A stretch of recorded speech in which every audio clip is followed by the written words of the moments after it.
The day in Rome began before the sun looked over the rooftops. The sky was pale, like wet wool. Smoke from cook fires slipped through the lanes. At a rich man's house on the Caelian hill, a bronze bell rang once, then again. It was not loud to the people in the street, but to the people inside it was a command. Tyro woke on the floor of the slave's room. The room was low and dark. He could touch the ceiling with his palm. The air smelled of oil, straw, and sweat. Around him, bodies rose the way birds rise from reeds. Quiet, careful, already alert. No one spoke. They did not need to. They had done this every day for years. He found his sandals, tied the thin straps, and pulled his worn tunic straight. The cloth scraped his skin where old welts crossed his back like pale ropes. He stood, pressed his hand to the doorframe, and said a prayer the way his mother had taught him when he was a child far from Rome. It was not a Roman prayer. It belonged to a small place beyond the sea. He whispered it with his breath, not his lips, and then he went to work. The corridor shone with a faint sheen of lamp smoke. On the walls, the painted garden seemed to glow. The green vines, the red birds, a painted fountain that looked cooler than the air felt. The house was large, an atrium with a pool at its heart, rooms for music and books, rooms to sleep in, rooms to store gold and silver cups, a kitchen hot as a forge, a courtyard with a fig tree. The master was a senator with a long name, a hard voice, and a habit of smoothing his beard when he was angry. Tyro's first duty was water and light. He climbed to the roof in the grey dawn, 2 earthen jars at his shoulders, and crossed to the cistern. Pigeons watched him with dull eyes. From here he could see the city begin to wake, the line of the aqueduct like a giant's rib cage, the distant forum, the thread of the Tiber, blue as steel. He lowered the bucket, lifted water up, filled his jars, and went back down. The steps were narrow and worn. He knew each crack by heart. He had stumbled here once, years ago, and shattered a lamp. His back had worn the memory ever since. In the kitchen, heat slapped his face. A woman named Diane worked there. She was older than most, hair the colour of ash, arms strong as ropes. She had been born free. He could tell from the straightness of her spine. She had been taken in war. She never spoke of it. She snapped orders like kindling. Water, coals, bread. Where is the honey? No, the good honey. He obeyed without words. The cook's room was its own world. Steam, knives, clay pots, the smell of garlic and mint, of fish sauce, of baking flat bread, of meat not yet turned. Dione was queen here. Even the steward did not cross her when the fire was fierce. By the time the sun finally showed its face, the house was awake. The master's wife, Livia, was already speaking to the steward about clothes for a dinner party. The master's son, a boy on the edge of manhood, asked for new sandals. The tutor stood in the colonnade with a book, waiting for the boy to remember his Latin verbs. A litter stood ready by the front door. 4 hired porters gripped its poles and shifted their weight from foot to foot. Tyro moved through this busy hive like a ghost. That was a slave's duty, to make everything happen and to be unseen.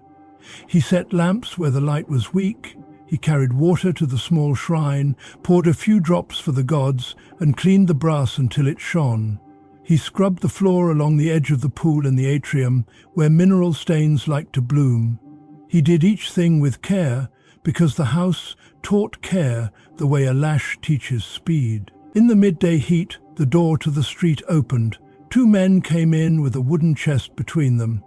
It was bound with bronze straps. The chest had travelled. Dust lay on it like a second skin. The steward took a waxed tablet, scratched lines, and nodded. From the estates near Capua, he said, cups, coins, and a small statue. He turned to Tyro. Carry it to the tablinum. Wait for the master. Tyro bent the load.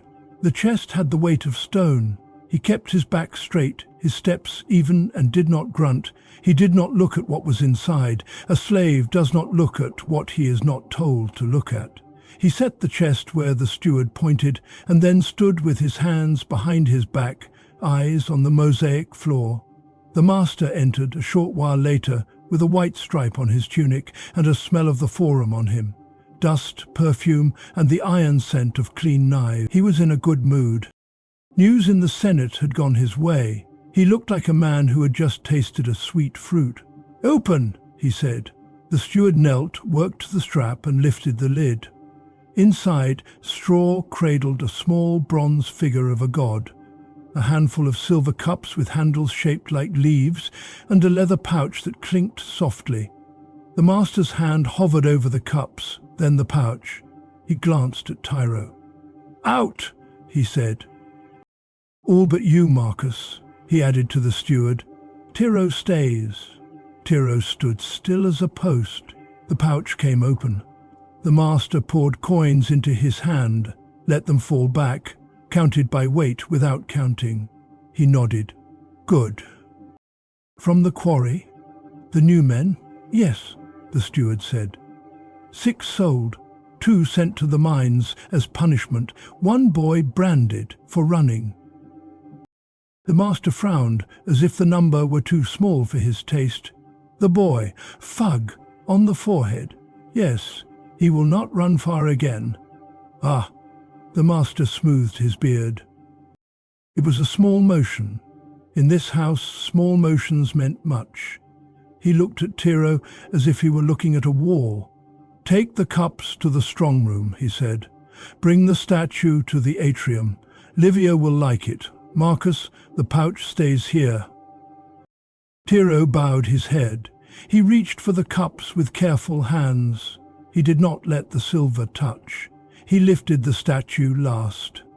It was a dancing god with a soft smile, 1 foot raised. Tyro felt the cool metal press into his palms.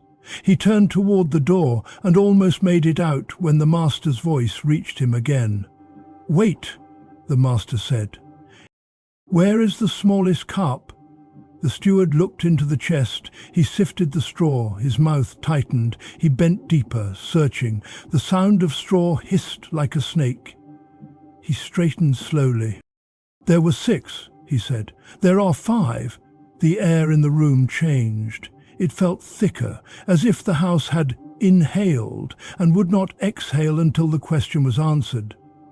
The master did not raise his voice. He did not need to. "Call them," he said. "All who handled this chest now."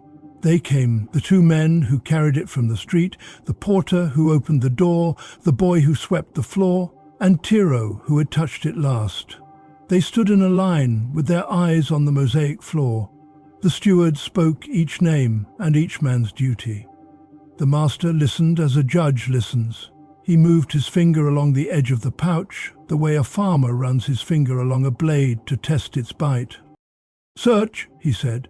They were searched in the hall, then in the courtyard, then again at the street door where a guard stood with the staff. Each man raised his arms and let the steward's hands move over him. The porter's pockets held only crumbs. The boy shook with fear. He was so thin he looked like fear could blow him over. Tyro felt the steward's hands go over his chest, his belt, his sandals, down to his ankles. There was nothing to find. He knew this. He knew it the way he knew the path of the steps to the cistern. Still, when the steward's palm pressed the hollow of his ribs, he felt shame creep up his neck. He thought of the brand the steward had spoken of, Fug. He had seen that scar once, on a man dragged back to the city with a broken foot. The letters were sloppy and red. They had been burned into the skin above his eye. They had turned him into a sign. Not a man, but a warning. The search found nothing. The master did not look pleased. He did not look angry either. He looked like a man doing math. "Someone took it," he said. "Things do not vanish, and if they vanish, someone made it happen." He stood. He did not raise his voice. "The lash teaches truth," he said, in a tone as calm as if he were speaking about the weather. "Marcus, The steward nodded. He did not like the lash. Tiro knew this. He had seen the way Marcus turned his eyes away when blood came. But the steward liked disorder less. A missing cup was disorder. In a Roman house, order was a god. It was a god fed every day with sweat. It was a god watered with tears when needed. They took the men to the small courtyard near the fig tree. The tree's leaves were bright and neat. The sun hit them and made each one gleam. In the center of the stones stood a post, dark with old stains. The whip hung in a niche like a snake sleeping.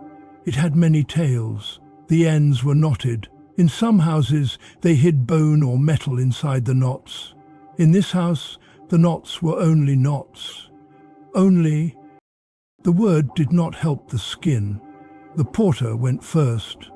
He was struck 5 times and cried out on the 3rd. The 2 carriers went next. They took their blows and bit their lips. The boy shook so hard that the whip barely had to touch him before he fell to his knees. The steward stopped after 3. He could not lift a cup if he tried, he said, and sent the boy away to the kitchen with Dione. She would wash his back. She would put honey on the cuts. Honey was dear. Honey was good for wounds. Even a kitchen queen could not spend too much on a boy's back, though.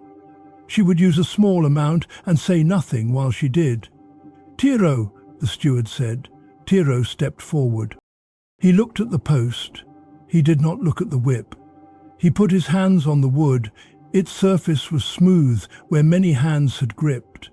A rope was tied around his wrists. He felt the fibers bite his skin. He set his feet the way he had been taught, wide enough to keep balance, not so wide that the back stretched too tight. The first blow came like a hot line drawn across his shoulders. The second crossed the first. The third found old scars and woke them like old fires waking when wind touches ash. He did not cry out. He counted the breaths between each strike. He tried to put his mind somewhere else. On the roof with the pigeons, or in his mother's small house by the sea, with fish drying on racks and the sound of the tide. But the body pulls the mind back when pain draws it. On the 8th blow he tasted salt and realized he had bitten his lip hard enough to bleed. "Enough," the master said after 10. 10 was not much. 10 could be 20 or 50 or until the truth falls from your mouth like bad meat. 10 was a kindness by the measure of Roman houses. It did not feel like a kindness. His back burned as if a cloak of nettles had been thrown over him. The master stood in front of the line. His eyes were cool. "The cup is still missing," he said. "There will be no wine at dinner if this is not set right by sundown." He left. The steward untied the rope. He did not look at Tiro's back. Looking would make his face show feeling. Feeling could be used against you. He said only, "Work," and turned away. Dione found Tiro at the edge of the kitchen with his jaw set and his hands steady. She said nothing at first. She lifted a small jar, dipped 2 fingers in honey and spread a thin line along one cut where the skin gaped. He made a small sound, more a breath than a voice. She worked with care. "Keep your tunic off your shoulders while it dries," she said in a flat tone, meant for orders, not pity. He nodded. He did as told. He moved through the next hours like a man walking through smoke. The house swirled around him. Voices, footfalls, the clink of plates, the hiss of oil, the high laugh of the master's son, the low murmur of guests arriving. The missing cup sat inside every sound like a stone at the bottom of a bowl. In the late afternoon, the master's wife held the new bronze statue at arm's length. "Move it," she said. "There, no there. It smiles too much at the door," she added, as if a smiling god could insult the street. Tiro moved the statue 3 times, then turned his attention back to light and water. The lamps would need trimming before dinner. Their wicks had to be the same length, their flames the same height. He made each one even. It was a small kind of order he could control. As the sun slid down the sky and threw long bars of light across the atrium, the steward crossed the floor quickly. He did not walk fast unless something was wrong. He had the leather pouch in his hand. It stayed flat. "Tiro," he said, "come." They went to the tablinum, the master's study. Scrolls lined the walls. A wax bust of an ancestor stood on a shelf with a stern mouth. The master sat at the small table where he wrote letters and counted rents. He did not look up. He turned the pouch over with his fingers, the way a man turns a bead during prayer. "You were the last to touch the chest," he said. "You were also the last to leave the room." "Yes, master," Tiro said. He kept his eyes low. He kept his voice smooth. "I took the cups to the strong room. The steward has the key. I left the statue in the atrium. Then I went to trim the lamps." "Did you open the pouch?" the master asked. His voice did not rise. He did not need it to. "No, master." The master drummed his fingers on the table. "Things do not vanish," he said again, as if he could bend the world by repeating the rule. "When they vanish, slaves lie." He looked at Marcus. "I will not have thieves in my house. I will not have excuses." Marcus spoke with care. "We searched them all. We lashed them. We found nothing." The master's mouth hardened. "The baths today were full of talk about theft," he said. "A senator's cook stole fine pepper. A banker's boy sold a silver spoon for dice. A neighbor's door slave took a ring. If I let one small cup go, I say to my friends that my house is soft. A soft house is a joke. A soft house invites more theft. A soft house cannot stand." He turned to Tiro. "Truth loves the whip," he said in a tone so calm it sounded like a proverb. "But if the whip is not enough, the law is clear. A slave who steals can be sent below, down to the ergastulum, to the chains, and work where the sun is a rumour. Or he can taste the arena. My friends have seats for the next games." The room felt colder. The word arena was a door that opened onto a cliff. Tiro felt his stomach pull tight. He had seen the games once, from the back of a crowd. He remembered the sand, the colour of old bone, the sound of the crowd like a beast's roar, the metal gate that slid up with a growl, and the lions stepping out with a jaw full of knives. He remembered the men in the sand. He remembered their fear. He also remembered the mines. He had never seen them, but he had seen men who had come from the mines. Their eyes were like burnt wood. Their wrists had rings of thick scar where iron had lived for years. They walked like men who carry night with them. "Master," Tiro said, "I did not take the cup." The master looked at him as if he were looking at a wall with words carved into it. "Then someone else did," he said. "And if I cannot find that someone else, I must make an example. Rome is built on examples. Rome stands because men know what happens when they cross the line." He stood. He smoothed his beard. "Sundown?" he said. "Sundown and no later. If the cup is not in my hand by then, the example will be made." Tiro bowed and stepped back. He could feel his back weep under the tunic where the honey had not yet sealed the skin. He could feel the weight of time, how short the hours became when each minute had teeth. He went first to the strong room with Marcus. The steward unlocked the door. Inside was cool air and rows of shelves. There were cups, plates, bowls, necklaces, small statues, a coffer with a double lock, and a chest like the one from Capua, but older. Marcus checked the ledger. He checked the rows. He ran his finger along each rim and counted. The missing cup was not there. They went to the carriers. They swore by the gods and by their mothers. Tiro watched their faces. He had learned to read faces the way some men read the sky for weather. He saw fear, but not the tight-coiled fear of a man with a lie inside him. He saw the fear of men who knew that sometimes truth and safety do not live together. He went to Dion. She looked at him once and then at his back with a small hiss of breath. "You will tear the skin open with all this walking," she said. "Sit." He did not sit. He asked about the boy. "Asleep," she said. He shook himself empty. He asked about the door porter. He is simple, she said. He would steal bread when drunk, but he could not think how to sell a cup without being caught the same day. He asked about the painted wall boy who swept the study.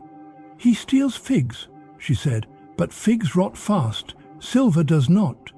The sun slid lower. The house grew long shadows like dark water. A line of guests began to arrive. Men with oiled hair and soft shoes, women with bracelets that sang when they moved. The master greeted them in the atrium, his smile smooth, his eyes alert. Livia nodded and glided between them like a swan. Tyro stood near a column with a lamp wick between his fingers. He trimmed it with a small bronze hook, set it right, and felt his heartbeat in his lip where he had bitten it. He looked at the dancing god on its new stand and thought, foolishly, about whether gods ever looked back and saw men as more than ants. Then, as he lifted his hand to the next lamp, a small motion caught his eye. Not a person. Not a hand. A gleam, fast as a fish flash, in the shadow by the tablinum's door. It was nothing, it was a trick of light, it was a piece of straw with a shine. He took one step, he took another. His back burned. His breath felt loud in his ears. There, half hidden under the lip of the doorframe where the mosaic met the threshold, something thin and bright winked again when the lamp flame moved. He knelt. He reached with 2 fingers. His skin prickled. Between forefinger and thumb, he felt the cool edge of silver. He drew it out a little. Not a whole cup. A bent sliver, the kind of small broken piece that falls when a rim catches hard wood and chips. A fragment with a leaf pattern that matched the cups from Capua. If a piece was here, where was the rest? And if the rim had chipped, who had forced it? And why would he drop only a shard and not the whole? The bell for dinner rang once from the triclinium. The guests laughed. The master turned his head toward the sound, a host ready to glide toward his triumph. Tyro stood in the shadow with a shard of silver in his hand, one breath away from a choice that could save him or throw him from the lash to the arena. Tyro did not move for a long breath. The shard lay cold in his hand. It was small as a fingernail, shaped like a crescent. On its face, a leaf vein ran fine as a crack in ice. He looked left and right. The guests floated past the atrium like swans on a pool. The dancers were not here, but the feeling was the same. Bright faces, easy laughter, soft fabrics, sandals that never touched dirt. They embraced death. The missing cup was not on those feet, but the truth might be. He wrapped the shard in the fold of his tunic and slid it deep near his belt cord. Then he rose, lifted the next lamp and trimmed it so the flame stood as calm as his face. His heart pounded hard enough to shake his ribs. He had been lashed once today. He knew that if the cup did not appear by sundown, the lash would look like kindness. The steward's rule lived in Tyro's head. If you find something, bring it to me first. Order begins with me. But Tyro also knew what Marcus had said an hour ago about examples and the arena. If the steward saw a shard and nothing more, it could look like a trick. A slave with a planted piece. A slave trying to spin daylight out of straw. The house could take that and turn it into a chain. He moved through the rooms as the dinner hour gathered itself. The master's wife and her friends settled on couches in the triclinium. Slaves in clean tunics set out the first platters, olives split with coriander, mulsum wine sweetened with honey, hard cheese with pepper. The smell of roast fish drifted from the kitchen like a promise withheld. The master's son slipped away toward the peristyle, bored by adult voices. A small dog circled the guests and lay down near a sandal with a sigh. Tyrrell watched without watching. He let his body do the work. The way a millstone turns when the water wheel pushes, his eyes did their own work. They traced the edges of tables, the shadows under benches, the gaps where a small thing could fall and hide. The atrium's fountain whispered over stone. The bronze god smiled at the door. The hourglass on the wall drained its sand with a hush, grain by grain. He crossed to the tablinum and ran his palm along the threshold again. He looked into the room. A low table stood where the master wrote. A scroll lay open, its wax filled with neat letters. 2 sealing strings hung from a box on the shelf. This was a place where numbers ruled like soldiers. Here a coin was never just a coin, it was a word in a sentence of power. He crouched at the far edge, near the corner, where the base of a statue cast a wedge of dark. His fingers touched dust, then a harder thing, not metal, grit pressed into the floor by a heel. He rubbed it between finger and thumb. Stone? No. Ceramic? No. He held his breath and listened for the way a house speaks when no one is ready to hear. Nothing. Tiro, the steward said behind him. Tiro rose in one controlled motion. He turned. Marcus filled the doorway like a doorway fills itself, a frame, not a man. His face had lines around the mouth today that were not there yesterday. He kept his voice low. Sundown, he said. You heard the master. Yes, Tiro said. I trim the lamps. Then I will wash the plates. And if the cup is not found? Marcus asked. Tiro did not answer. He had learned that some questions are not about answers. They are about the weight of fear. Marcus looked at the floor where Tiro had been crouching. He looked at Tiro's tunic. He said nothing more, but his eyes said, "Bring me order, not pieces." Tiro left the room. He walked toward the kitchen. The heat hit him like a wall again. Dione stood with a long spoon and the authority of a queen. She nodded at a wooden side table where the bread waited in neat slices. "Take it," she said, "and bring me back my spoon when you do." Last boy borrowed it, and I beat him with the handle. "Have you seen any silver?" Tiro asked, in a tone as soft as the steam in the room. Dione did not look up. "I see silver every day," she said. "It moves from shelf to shelf and never grows legs of its own." "What if it broke?" Tiro asked. "What if a piece fell?" "Then the floor would eat it," she said. "Or a fool would slip on it and the steward would blame me. Go. Do not let the bread turn stale while you dream." He went. He balanced the tray on one hand. He passed the peristyle where the boy stood alone, tossing a peach from palm to palm with the kind of carelessness that grows on soft soil. The boy was not cruel. He was a boy. That could be more dangerous than cruel. The peach fell. The boy laughed, wiped it on his tunic and bit. Juice ran down his wrist like gold. He looked up and saw Tiro watching him. "You," the boy said, "do you think the statue looks like father? It smiles at the door like it's judging all the people who come in." Tiro kept his voice smoothed. "The god is young," he said. "Your father is wise." The boy grinned. "Wiser than you?" "Yes," Tiro said. "More powerful than Rome herself." The answer was correct. The boy did not know it was also a prayer.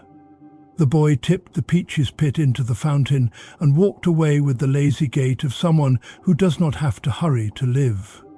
Tiro followed with his eyes and saw, just for a breath, the edge of the boy's sleeve brush the base of a short pillar. A thin shine winked near the pillar's foot. Tiro went still, then moved with a slow care that did not attract attention. He bent to adjust a sandal strap in the oldest trick a slave knows. He looked. Only a pin. A small bronze pin, bent, probably from a woman's hair. Not silver, not a cup. Nothing to buy a slave one more day. He stood and took the bread to the triclinium. The guests laughed. The master's ring tapped the side of his cup. 1, 2, 3 times, calling for quiet.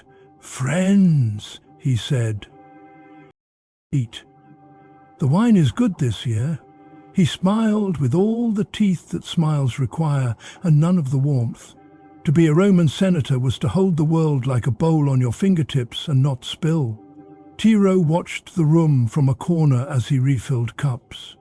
Under the talk, under the clack and scrape, under the crackle of fire, he heard what Rome always said to men like him: be still or be broken. He thought of the ergastulum on the country estate near Capua, the underground barracks where the chained men slept like stacked wood.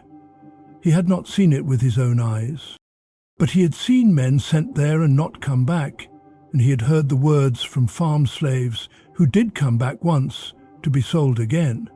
They said the ergastulum was low and dark. They said the air sat heavy and the day was small. They said the locks learned your name. He also knew the collar's words. He had read them once on the neck of a man who had come into the city with a grain cart. I have run away. Hold me. Return me to my master. I belong to so-and-so. The collar had been brass. It had been worn into the man's skin. The letters had chewed the flesh, pill by pill, until even the wounds learned to lie still. Tiro poured wine. He remembered the other stories. The mines. Men sent at Metalla to the metals. Sardinia, some said. Spain, others. He had seen a miner's hands once. The nails were black, not with dirt you can scrub away, but with a black that had moved in and claimed the house. The man's eyes held two small flames that never went out and never warmed anything, not even him. And beyond those, he remembered the arena. Not the noble lies, glory, sport, stories for boys, but the truth. Damnatio ad bestias, they called it when men without names were thrown to animals for the crowd's joy, the noxii, the condemned ones. They died dressed in skins or spiked hats, made into myths with a snarl. They were not gladiators. A gladiator at least had a name, a school, a chance. A noxias was a scream set to a drum. The master had said the games were soon. If the cup did not appear, one of the faces in the sand would wear Tiro's mouth. He slid out of the triclinium and let his feet carry him toward the side court where the chest had first come in. The door porter sat on his stool, with a knee bouncing, eyes dipped in worry. He looked up when Tiro came near. "Did you steal it?" Tiro asked softly. The porter's mouth opened like a fish's mouth out of water. "Me? I cannot count to 6, he whispered. "If I took it, I would lose it before I sold it, and if I sold it, I would spend it before I ran." "Who came in?" Tiro asked. "Not the guests, the others." The porter scratched his ear and thought, making a face as if thinking hurt. "The carriers with the chest," he said. "A messenger from the baths. A boy with flowers, the dog. I threw him out. He came in again." He frowned. "He is faster than me." "A dog?" Tiro asked. "A small one," the porter said. "Not the house dog, a street thing. He smells like the forum." Tiro looked at the floor near the threshold. He saw scratches there, little arcs like the scratches a cup rim could make if a man dragged it nervous and fast. He saw a dark smudge, as if a small paw had stepped in oil and then on clean stone. He followed the marks with his eyes. They led 2 steps into the vestibule and then vanished in the mess of other feet. He stepped into the street for a quick look. Evening had come down like a cloak. The Tiber air carried a cool ribbon through the lanes. Sellers closed their baskets. A flute played somewhere and a man cursed in Greek. The city moved on, mother to 1,000 stories, and not one of them cared about a small silver cup. Tiro went back inside.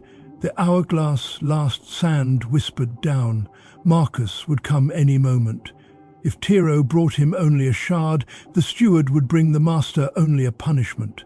The house would eat Tiro and then ask for seconds. He thought of the boy again, the peach, the loose wrist, the careless way he had brushed the pillar. Children loved small, bright things.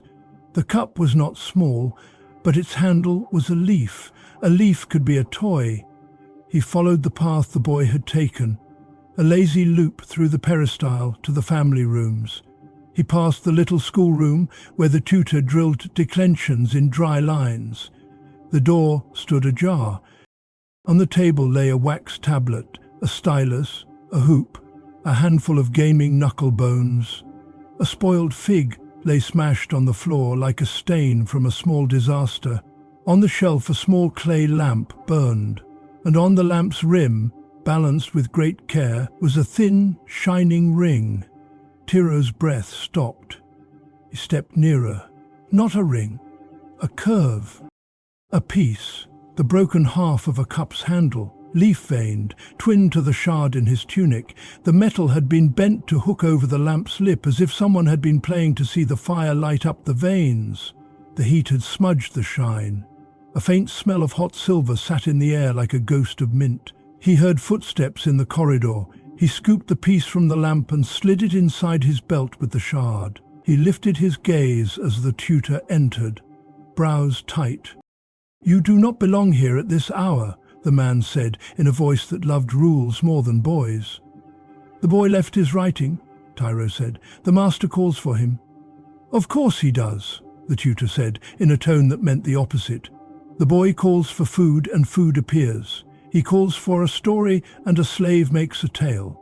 He calls for a toy and a cup becomes one." His mouth thinned. "Take care with the lamp," he added, seeing the slight smear on its rim. "If a sleeve catches fire, I am the one blamed." Tiro bowed his head and slipped out. The tutor's words burned in him with the heat of the lamp. A cup becomes a toy. He went past the bedchambers toward the small side yard where the master sometimes looked at his fish. He stopped at a narrow door barely used, where brooms and old pots slept. He pushed it open. Inside, in the dust, lay a trail of little silver scratches leading to a low shelf. On the shelf sat a bowl with pebbles, white, black and grey, for counting lessons. Among them, like a moon among stones, a small round gleam peered out. Tiro reached. He lifted the object into the fading light. It was not the cup, it was a coin. A new one, shiny, placed there by a child who liked to hide and to find. He turned it in his fingers and saw the emperor's head stamped narrow and stern. It was not what he sought, but it told him he was close to the heart of a boy's games. He tucked the coin back and followed the line of scratches to another corner, where a thin thread of straw stuck in a crack. He pulled the straw, and with it a tuft of soft, oily hair, dog hair. The dog again, he could picture it now, the street dog slipping in when the porter blinked, nosing everywhere, attracted by the smell of fish and the promise of dropped bread. A dog that loved to steal from what it did not understand. A boy that loved to play with what was not his. Between them, a silver thing could turn and turn until it fell and broke. He straightened, breath shallow. Steps came fast in the corridor, heavy, measured. The steward. Marcus filled the doorway. Behind him the master's shadow leaned long and thin like a spear. The triclinium noise swelled and fell. The sundown line had been crossed. "Tiro," Marcus said. "Well?" Tiro drew the shard from his tunic and the bent handle from his belt and held them out on his open palm. Marcus's eyes moved the way a hawk's eyes move, quick and clean. The master's gaze dropped to the metal and then to Tiro's face. His mouth was a flat line. "The cup broke," Tiro said. His voice was steady because he made it so. "Here, near the tablinum," he pointed. "A piece chipped there, the rest was taken and played with." He looked toward the schoolroom without turning his head. The handle was on a lamp. The heat marked it. "Played with," the master repeated. The word tasted bitter in his mouth. "A dog came in," Tiro said. "The porter said so. The boy moved through with a peach. The cup could have slipped, chipped, then been carried. There are scratches, there is hair, there is heat tarnish on the handle." Marcus took the pieces and weighed them in his hand. He rubbed the bent curve with his thumb and held it near the lamp's flame. A small smell rose, the same hot silver smell Tiro had found. The steward's mouth clicked once, like a bead on a string. He understood. The master's eyes did not soften. "Where is the cup now?" he asked. "I do not know," Tiro said. "So?" the master said. "We have fragments. We do not have what is mine." He glanced past Tiro, toward the schoolroom and the peristyle and all the paths a boy's feet can take in a large house. He did not follow his own glance. He did not have to. He looked instead at Marcus. "My friends are here," he said. "If I end this night with a story about a boy and a dog, I am a fool. If I end it with a slave punished for theft, I am a man who keeps order." He took a breath and smoothed his beard. The gesture was small, the meaning was large. "Bring the house to the courtyard," he said quietly. "We end with discipline." The word fell like a small stone into deep water. It sent ripples everywhere. "Master," Marcus said in the tone of a man stepping on thin ice, The pieces show disorder," the master cut in, "and the law is mine to enforce. The pater familias stands between chaos and Rome. If I yield in my house, I yield in the forum. And I do not yield." Marcus bowed his head. He turned to Tiro. For a blink, the steward's eyes held what his mouth could not say. "I saw what you showed me. It may not save you." The house gathered in the courtyard under the fig.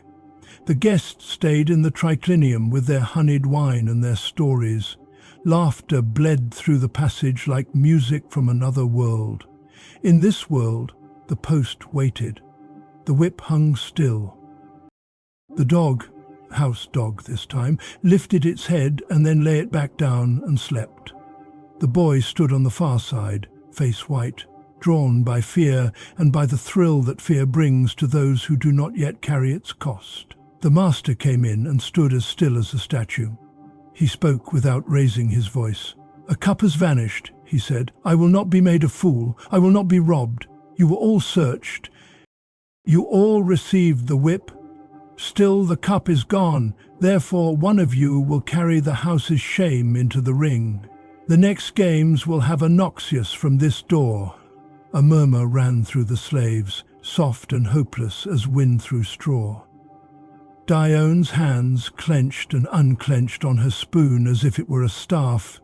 Marcus looked at the ground. Tiro kept his back straight. He felt the wet sting of his morning cuts, the slow bloom of blood under linen, the weight of a choice that was not his to make. "The gods love examples," the master said. "So does Rome. I choose Tiro." The boy made a small sound.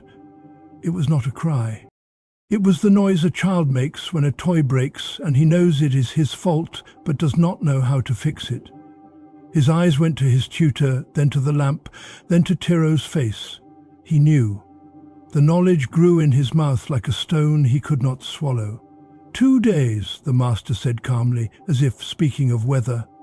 He will be held in the watch-house until the morning of the games. Then the arena will teach what the whip could not. Tiro thought of the amphitheater's sand. He saw again the iron gate, the yellow eyes, the jaws. He smelled the old blood baked into the wood, the sour breath of the crowd. He felt the rope around his wrists. Not here yet, but already here. He did not flinch. He did not beg. A slave's last treasure is how he stands. Marcus stepped forward. He held the bent handle and the shard out, as if they were reasons small as seeds. The master did not look. "Enough," he said. "The hour is late." He turned away. Dione moved without thinking. She caught Tiro's wrist for the first time in years. Her fingers dug like roots. "Do not let them take you, quiet." She breathed so softly that the fig leaves might have spoken. "If you have truth, make it shout." Tiro looked across the courtyard at the boy. The boy's hand trembled. His mouth opened and closed. The tutor's eyes lived on the floor. The dog snored. Somewhere, far away, a trumpet practiced for the games. In Tiro's body, fear and anger met like two rivers. The anger was not hot. It was cold and clear. He had served, he had bled, he had learned the shape of every order in this house. He would die if he did nothing. He would also teach the boy nothing. He had one night, maybe two, before the watchhouse door closed like a stone. He stepped forward, not toward the post, but toward the peristyle. He did something no slave should do. He spoke to the master with his head raised. "Give me till dawn," he said. "Let me find the cup whole. If I fail, I will walk to the arena myself." The courtyard held its breath. Even the fig seemed to listen. The master turned back, surprised by the sound of a voice where there should have been silence. He studied Tiro the way he had studied the pouch of coins. His eyes were the same as when he counted. Cold, careful, trained to see profit, not people. "One night," he said at last. "No longer." He looked at Marcus. "Lock him in the storeroom," he said. "At dawn, open it. If he has nothing, the watchhouse. If he breaks the lock, the mines. If he runs, the dogs." Marcus moved. Dione let go of Tiro's wrist. Her fingertips left 4 half-moons in his skin. The boy stared with wide eyes at the lamp-brim stain. Only he and Tiro understood. Tiro let the steward lead him away. He walked through the house he knew as well as his own hands, and felt each threshold like a rung on a ladder going down. The storeroom door closed, the bolt slid, the dark folded over him like a heavy cloak.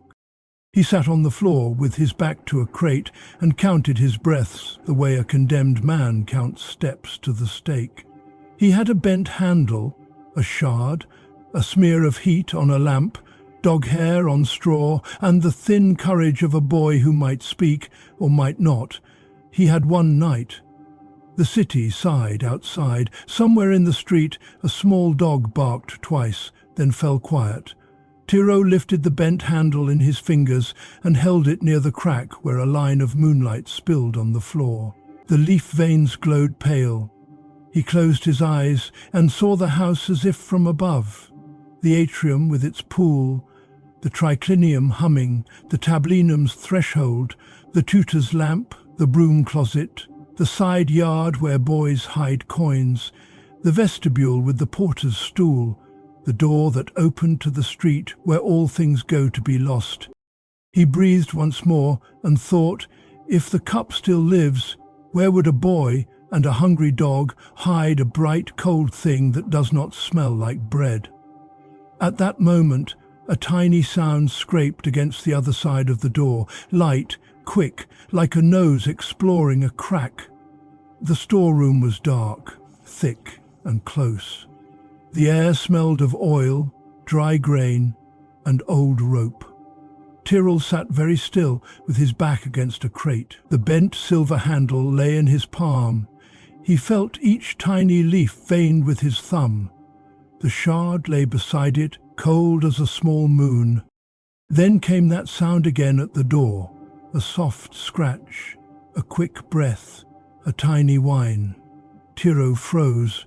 He leaned close to the crack at the bottom of the door. Warm air touched his cheek, the kind of warm that comes from a living nose. He smelled street dust and old fish, and something like wet fur. "Little thief," he whispered, "are you the one?" On the shelf above him, a jar stood half open. In this house, things were put back in their places, but not always well. His fingers found the lid and, very slowly, lifted it off. Honey. Thick and golden and dark in the night. Dion's world had left a trace in this room. He dipped a fingertip and touched a bit to the bent handle's tip. He slid the handle toward the crack. He did not shove. He let the scent walk ahead of the metal. A nose pressed closer. The breath warmed. A tongue rasped along the crack. Tiro drew the handle back a hair. A paw scraped. Then a sound like tooth on metal. The handle tugged. "No," Tiro whispered. And he did a careful, strange thing. He let the dog think it had won. He loosened his grip, then tightened, then loosened again. The tug grew eager. The nose snorted. The tongue worked. A soft growl spilled under the door, the kind of sound a small dog makes when a game is good. Tyro pulled the handle back into the room. The tongue kept searching. Nails ticked on stone. "Where did you take it?" Tyro breathed. "Where is the rest?" The nails clicked away. Then back. Something harder touched the wood, a tiny clink. Not metal on metal, metal on stone. The dog dropped something to get more of the smell. Tyro slid his fingers under the crack and touched a small, round thing. It rolled against his nail. He hooked it and pulled it in. A bead. Not silver. A glass bead from a child's string, blue as the river under moon. It carried a film of dog spit. He wiped it on his tunic and, without thinking, smiled once in the dark. "You hide and you bring," he whispered to the unseen nose. "You are a little merchant." Nails clicked again. Then the sounds drifted away. Tyro sat with the bead in his hand and the handle on his knee. He thought of the porter's words, the boy with flowers, the dog too fast to be thrown out, a boy who loved to balance bright things on lamp rims, a dog who loved to carry what did not belong to him to a safe, secret place. Where does a dog put a treasure in a Roman house? Not on a shelf, not high, not in a chest. Dogs like corners. They like holes. They love the smell of water and food. They slip along edges, under benches, through gaps. They nose the places where scraps fall and get stuck. They trust drains. Tyro saw the house in his mind, the way he had when he held the handle up to the thread of moonlight. Atrium with its pool, the impluvium, set to catch rain through the square hole in the roof. Water ran from the pool into a lead pipe and out to the street. In that pipe there was always damp, always scent, always shadow. A dog could be curious. A cup handle could snag, a bowl could lodge. A silver thing could rest where fingers could not reach.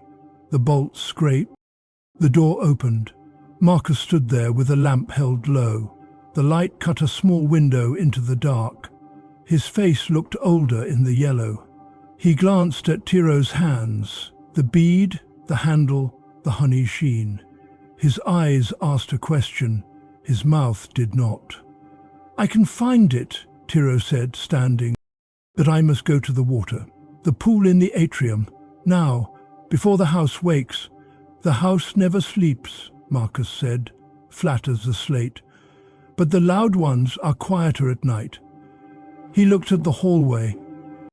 He thought of the master's words. He thought of sundown, and of the arena, and of the line a steward walks when the law above him is a man's will. He made a small, private choice. "Come," he said. "Do not speak." They moved like shadows. The lamp threw a thin oval of light that slid over painted vines and across mosaic floors. The house made its small night sounds, the soft drip at the fountain lip, a mouse tapping behind a wall jar, the silk whisper of a curtain breath. The bronze god in the atrium did not smile as much in the dark.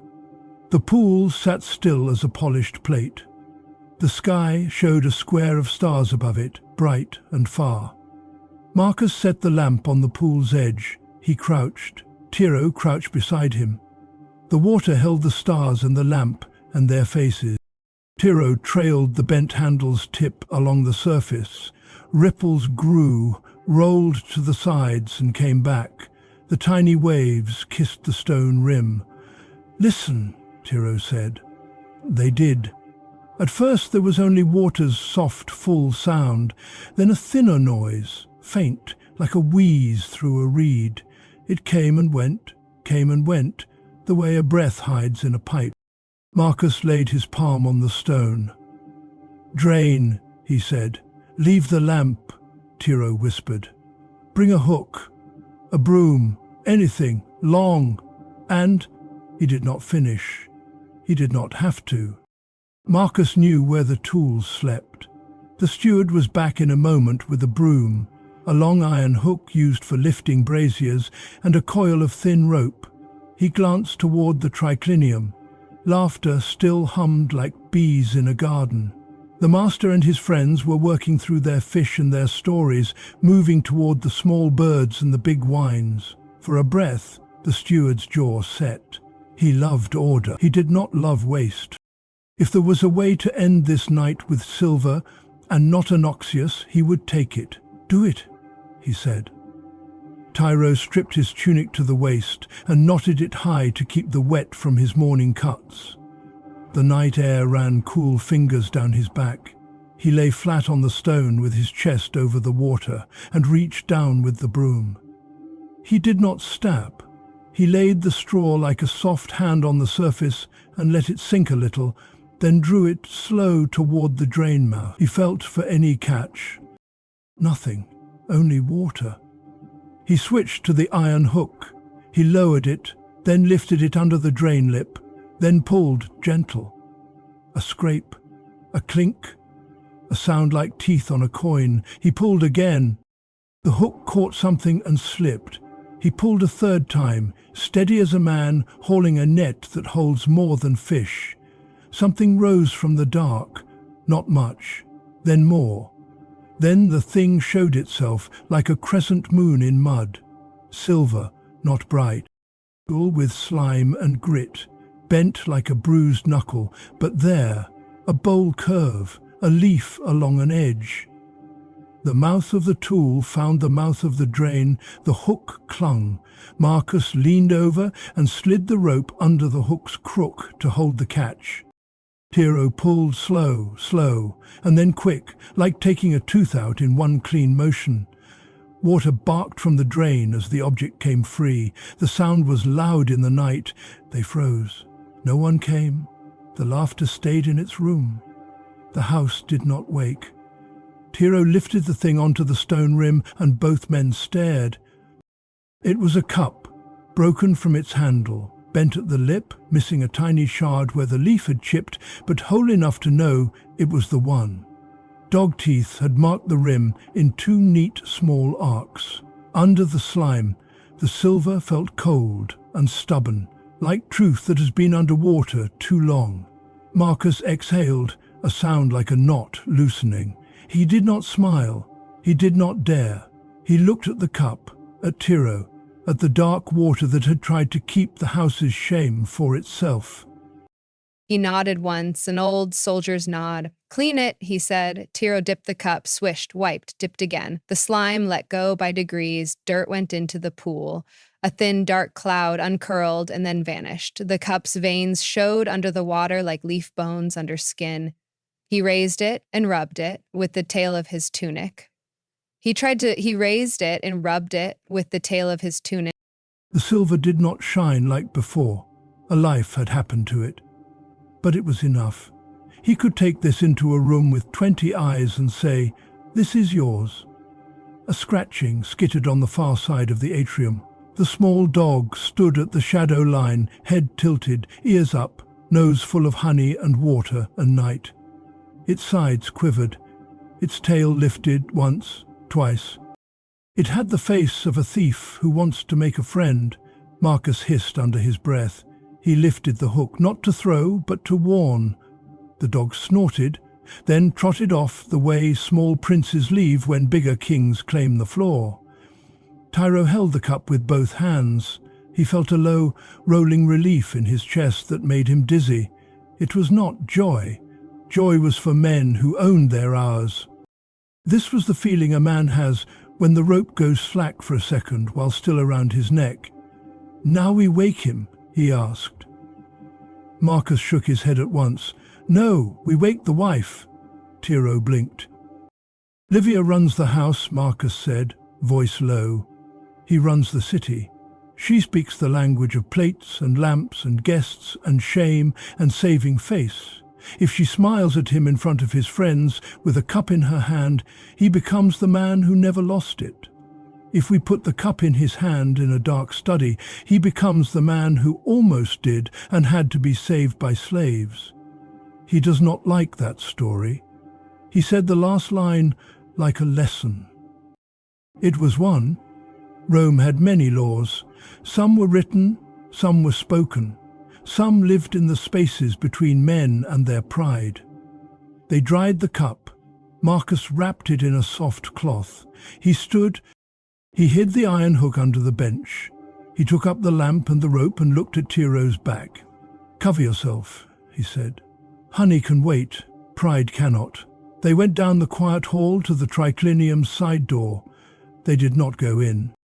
They found Livia at the threshold with a maid, checking a platter of little birds, while a flute hummed in the background. Her eyes moved the way a falcon's eyes move. Clean, quick, letting nothing that matters pass by. Marcus bowed his head. "Domina," he said. "A matter for your hand?" Her mouth made a small line. She did not like whispers near a door. But Marcus was the steward, and he did not bring broken reeds. She stepped out. Marcus opened the cloth. The cup lay there with its leaf veins and its wounds. For a short breath, Livia's eyes softened, as if she saw a child come back from a walk that had gone too long. Then her face became the face she wore for the public, smooth, calm, firm. "Where?" she asked.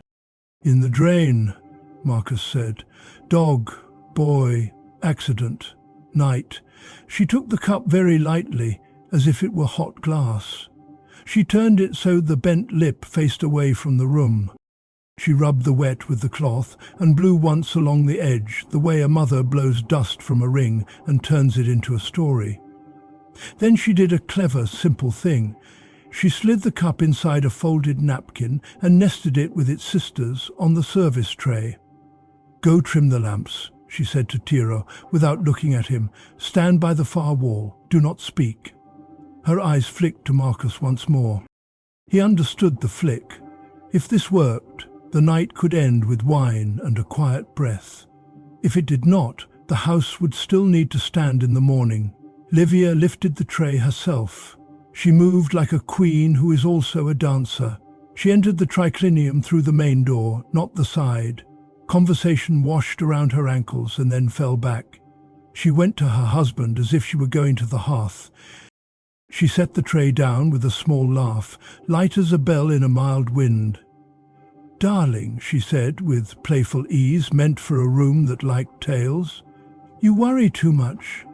The silver always finds its way home to me." The friends turned their heads. The master's eyes slid to the tray. Livia lifted one napkin corner as if showing off a trick with walnuts and shells. There lay the leaf cup in its place, like a prodigal clever enough to return before the door was shut. The master's mouth made a line. Then it made a smile, the kind Rome wears when it wants a room to turn the page. He laughed once, twice. He tapped the cup with a fingernail. "Of course," he said. "Of course it was a fuss about nothing. My wife always puts my house right." The men laughed. The women smiled. The flute climbed. The cup took wine. A small stain spread on the cloth where the bent lip hid itself. Livia's hand covered the stain when she reached to pour. Marcus stood in the passage with Tiro behind him. He did not move. In the lamplight, his face lost one line near the mouth. He breathed in through his nose as if a storm had missed the roof by a hand's width. The course ended. The next came. The night went on like threads crossing in a loom, making a smooth cloth. The guests left one by one with practiced bows and set words. The house dog yawned. The street dog was gone. The boy did not come near. The tutor watched his charge with hard eyes and a body like a warning. At last, the triclinium emptied. Livia carried herself like a woman who has carried a balance and kept it even. The master stood by the tablinum with his hands behind him and his head tilted the way men tilt it when they decide how a story will be told tomorrow. Marcus went to him. He did not hurry. He held the cloth with the cup. "Domine," he said. "The silver is safe." He let the sentence end there. He did not add the drain, the dog, the boy's lamp, the honey, the hook.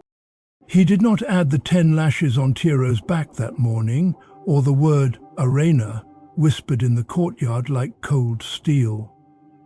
The master smoothed his beard. The habit was a bridge between thoughts. He looked at the cup. He looked at his wife, who looked at him with a face that asked him to be the man the room had seen, not the man who had spoken in the courtyard. "Good," he said. "Order returns." He let the words hang as if they were a law. Then he added, after a slow beat, "The example stands." Marcus did not blink. "Domine," he said, careful as a man walking a narrow wall. The thing was not theft, it was a fall and a foolish game. The cup bent. The handle broke. The drain held it. The house held its breath. The house breathes again. If you still send a man to the games, the house will learn a different lesson. The master's eyes cooled. "Which?" he asked. "That truth does not count," Marcus said, as soft as a prayer for rain. For a moment, the room felt like the forum before a vote. Not loud, heavy, everyone waiting to see which way a few minds would turn. In that quiet wait, a small, raw voice spoke from the doorway. "It was me," the boy said. He looked smaller than he had at noon. He had the look of someone who has walked too far on the wrong road and sees the right one at last, thin and hard and necessary. He held the blue glass bead in his palm. His fingers shook. "I put the silver on the lamp to see the fire run along the leaf," he said. "The dog took it. He is fast. I chased him. It hit the door. It broke. It fell in the pool. I was afraid to say. I am not afraid now." Silence held. Livia closed her eyes for one blink. When she opened them, they were bright and fierce. The tutor stared at the mosaic. The dog, house dog, lifted its head and put it down again. The night hissed in the courtyard fountain. The master looked at his son. He did not shout. He did not strike. He did not touch. His face had no blood in it. He looked at Marcus. He looked at Tiro. He looked at the post in the courtyard, as if he could see it through walls. He looked last at the door in his mind that led to the arena, to a morning when men he respected would nod at his firmness. "Rome stands on discipline," he said, voice low. "A promise is a promise. The house must know the word is iron." Livia moved a step forward. She did not plead. She did not cry. "Rome also stands on judgment," she said. "When the cup was lost, you swore the house would not be made a fool. It has not been. The silver is back on the table. Your son tells the truth. Your steward holds the law. Your slave bled to bring order back. Who is a fool if a man is sent to die now?" The master's jaw worked. Pride is a bright, hard coin. It buys power in the forum. It buys fear in a house. It buys a man the feeling that he is the wall that keeps the river from taking the city. But it can also buy a night that will live forever in a boy's eyes. He turned away. He stared into the tablinum at the wax bust with the stern mouth. The dead ancestor did not help. Those faces never do when the choice is new. Tiro felt the cup's weight in the cloth, and the bent handle warm in his belt, and the honey dry on his fingertip. He felt the lines on his back burn again, as if the whip remembered.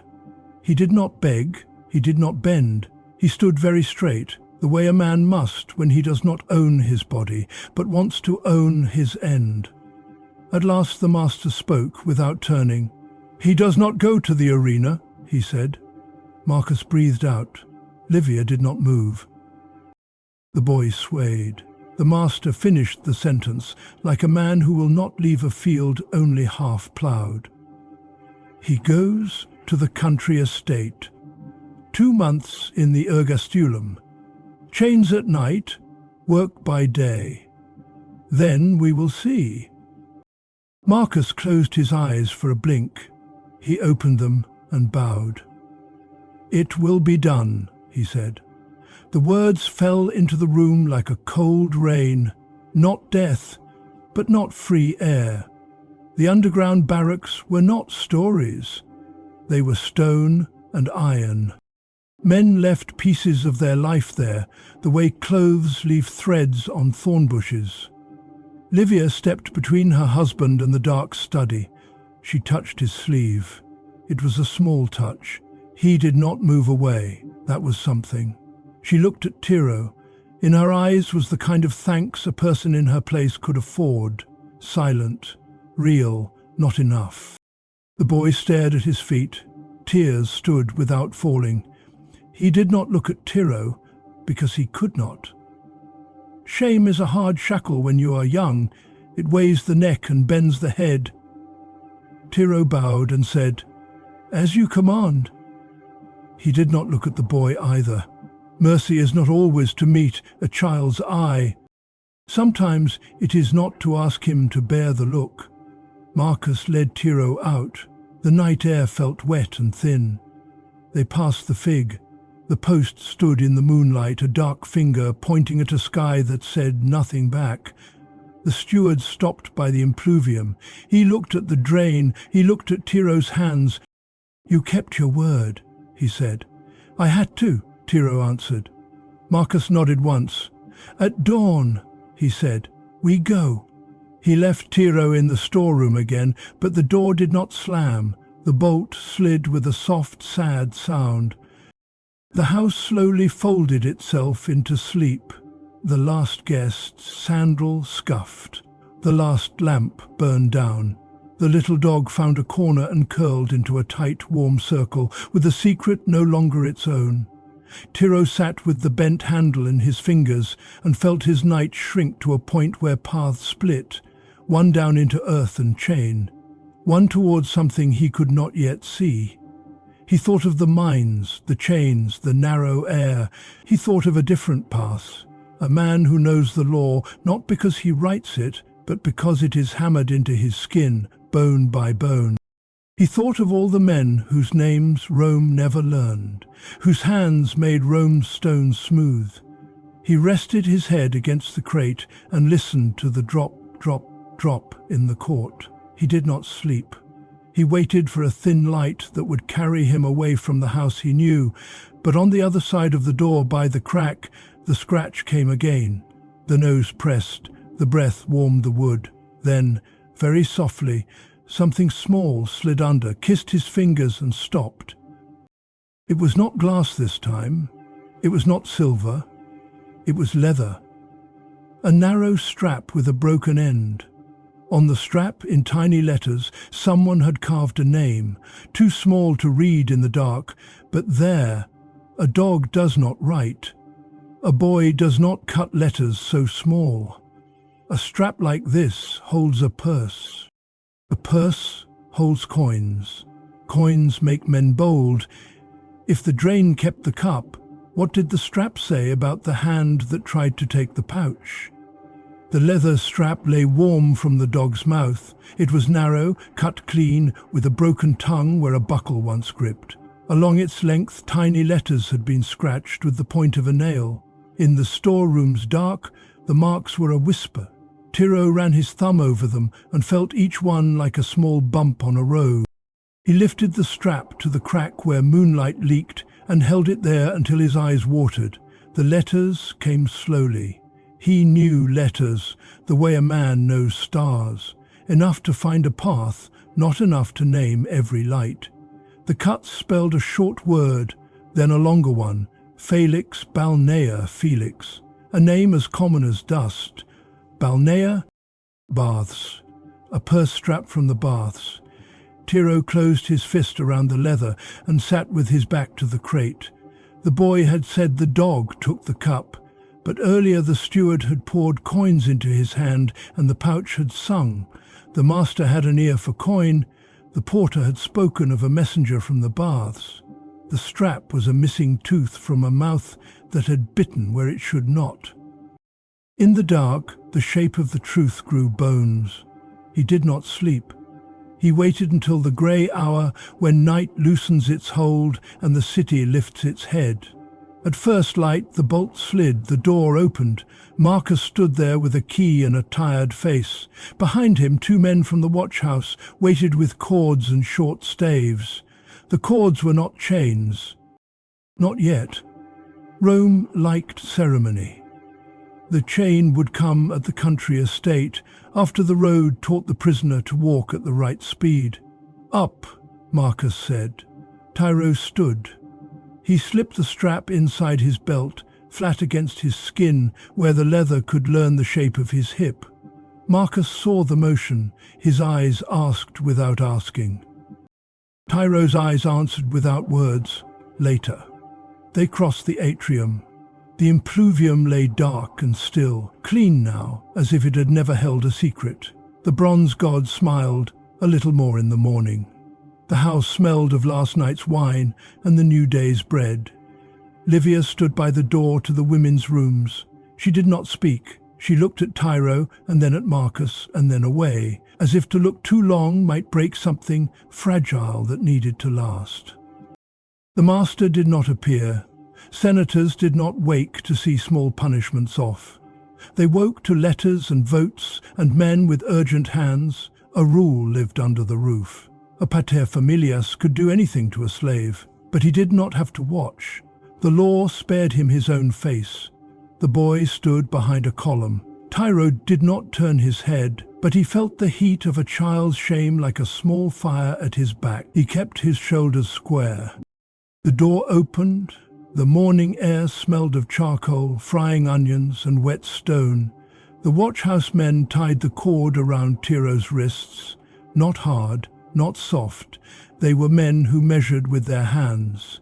Marcus stepped close, just for a breath. "What?" he whispered. Tyro pressed the leather into the steward's palm. "Arths," he said, lips barely moving. "Name?"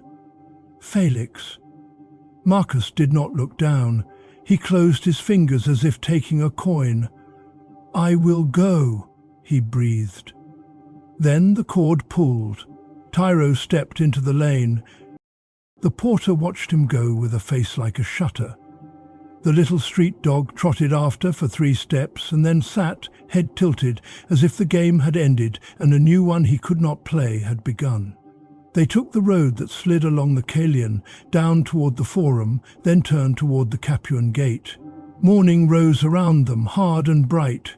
Carts rattled, mules brayed, women with baskets made paths through soldiers and sellers with the skill of water around stones. The watchhouse men kept a steady pace. They were not cruel. They were men with a job that wore smooth any extra feeling. Tyro walked with his head up. He looked at the city as if to learn it one last time. He watched a man paint a sign on a shop and make the letters in strokes he almost understood. He watched a beggar shake a cup with no coin in it, the sound a dry clink like a laugh that has died. He watched a pair of gladiators stride past with slaves behind them, carrying helmets of bronze and leather.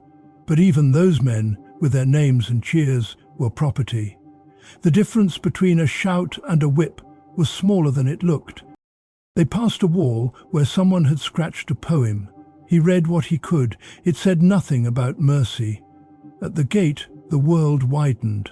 The road ran straight and hard, a grey ribbon set on dirt. Stones sat tight as teeth. The ditches smelled of old rain. Hills rolled like shoulders under a cloak. The sun climbed.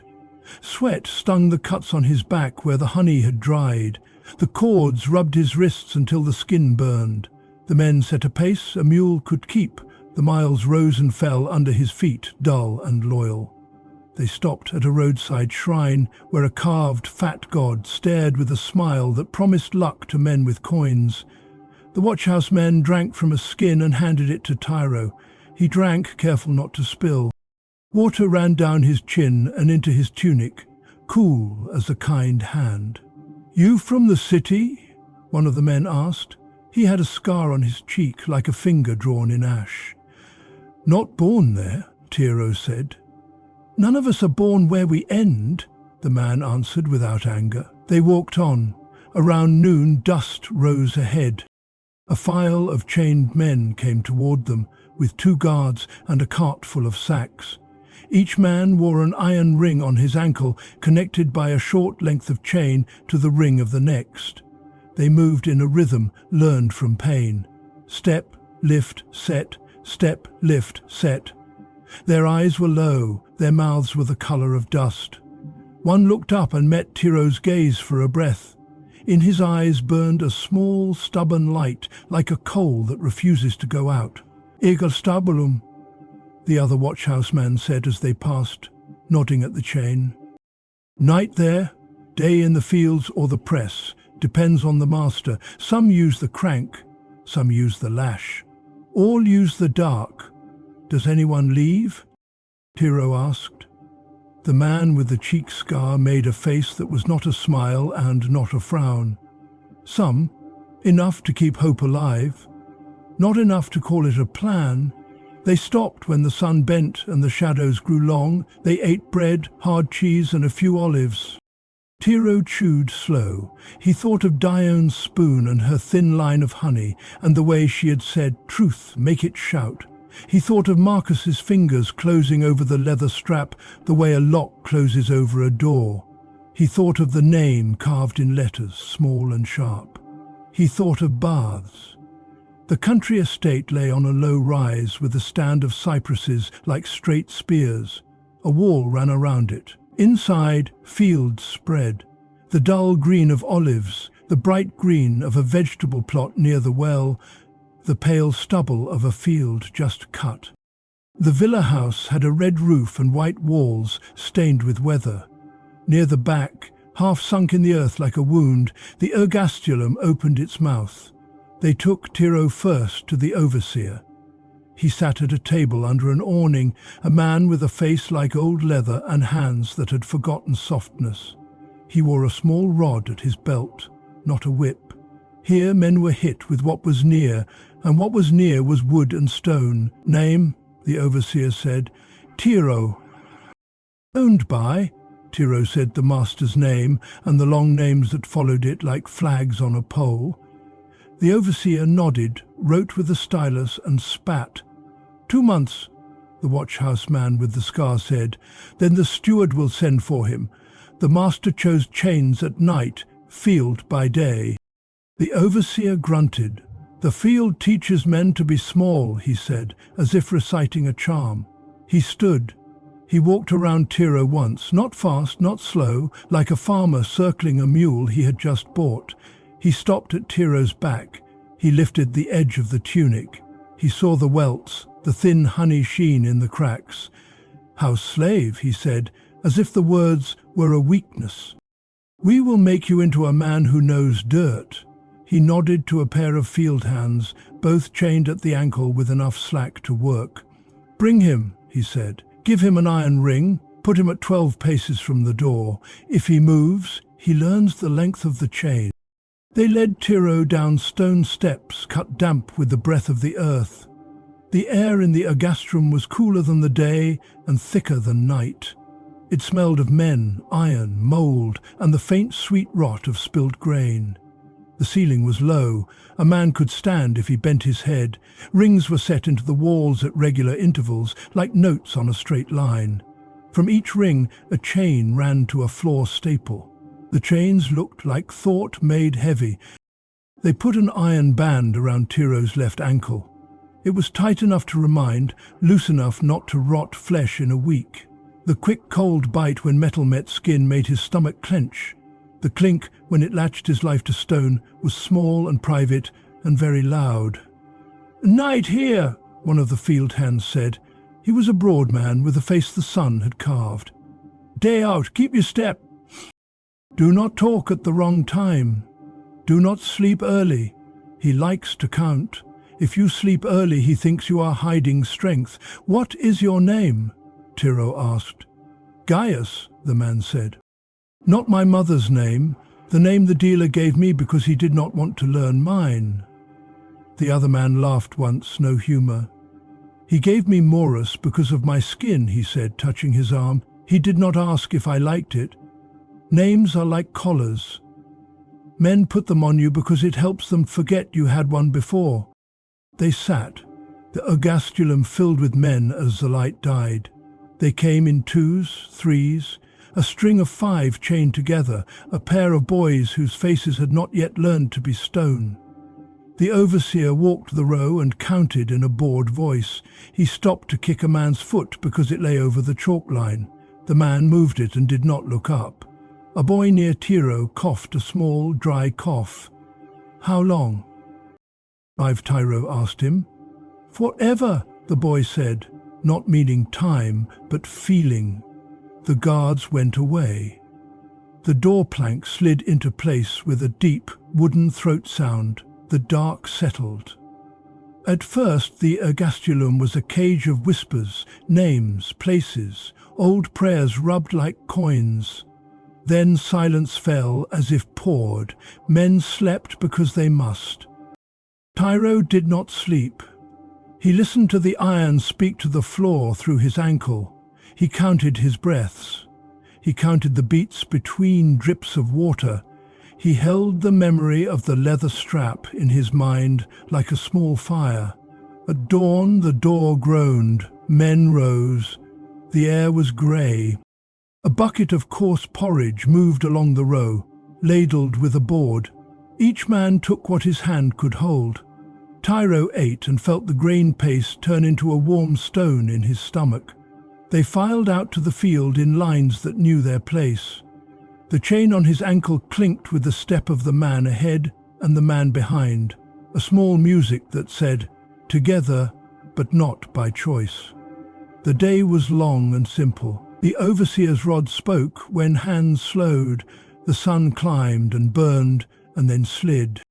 They cut, lifted, carried, stacked. Sweat washed salt into Tiro's lashes. Dirt turned the skin on his feet into a second soul. When his back screamed, he lowered his mind into the work the way a diver lowers himself into cold water. Slow, surrendering to a new breath. At noon, a jug came. They drank in turns. Gaia stood beside Tiro and shielded the jug's lip from the overseer's eye with his shoulder, so Tiro could take one extra swallow. "You will need it," Gaia said. The second half of the day is heavier than the first, because the hope of night has to carry more weight. "Do men run?" Tiro asked. "Sometimes," Gaia said, as if saying rain. "Sometimes they make it to the ditch. Sometimes a dog brings them back. And sometimes they find a shadow the overseer does not notice until the ground lies over them." In the late light, a shout came from the lane. The overseer turned. A rider trotted up, dust on his sandals, a small tablet case at his chest. "A tabelliarius," one of the lettermen. The overseer took a wax tablet, cracked the seal with a thumb, scanned, made a face like sour fruit, and looked at Tiro. "Steward from the city," he said. "He comes tomorrow." He did not say more. He did not need to. Men at the ergastulum learned to hear the space around words. That night, back under stone, Tiro sat with his back against the damp wall and his ankle chain making a small circle on the floor. He touched the place at his belt where the strap had been. He imagined Marcus's hand taking it, reading it, walking to the baths as soon as the house lifted its lids. He pictured the baths as he remembered them from a day when he had carried a note there. Steam, voices, the slap of hands on marble, the smell of oil, of men who thought themselves clean because water loved them. He pictured a man named Felix, with a purse that now had no strap. He pictured a hand going into a pouch not his own. Gaius breathed slow beside him. Maurus muttered in a dream. A mouse skittered along the far wall, where men sometimes hid crumbs they could not keep. Tyro closed his eyes and saw not the arena, not the mines, not the post, but a ring of letters, carved into leather by a man proud of his name. Pride was a line Rome drew everywhere, on a senator's face, on a boy's lip, on a slave's skin. It could save you, it could break you. At dawn, a clatter of hooves came early. Dust plumed outside the wall. The overseer scowled and went up. The door remained closed longer than usual. The voices came down like echoes from a well, low, tight. Then the bolt lifted, the plank moved, light cut the gloom. Marcus stood there. He had not slept. He wore the same tunic as yesterday, a stain at the hem from the impluvium. His mouth had a new line. He carried nothing in his hands. That was the sign Tiro looked for and did not find. The strap. It was not there, either because a man like Marcus did not display weapons in front of men with rods, or because the thing had already done its work. The overseer stood with his rod, jaw out. 2 months, he said, as if testing whether the words still fit. Orders changed, Marcus said. The overseer's eyes flicked to the tabularius's case at the table, now closed with a new seal. He did not like change. Men who hold rods prefer the day to match the shape of their thought. What then? Marcus looked at Tiro. His eyes had the tight shine of a man who has walked a path faster than it wants to be walked. Back to Rome, he said. The ergastrulum shifted. Just a breath, just a ripple, the way a field moves when wind passes 1 inch above wheat. Gaius's mouth did not change, but his eyes warmed, as if a coal deeper in him brightened. Why? The overseer asked, suspicious by profession. Marcus did not answer him. He looked at Tiro. Because the house's truth has long legs, he said, not quite a smile, and because pride can change its clothes when a woman chooses the color. He stepped in, held up the key, and knelt by Tiro's ankle. The iron was cool this morning. It fell open like a mouth, told to be quiet.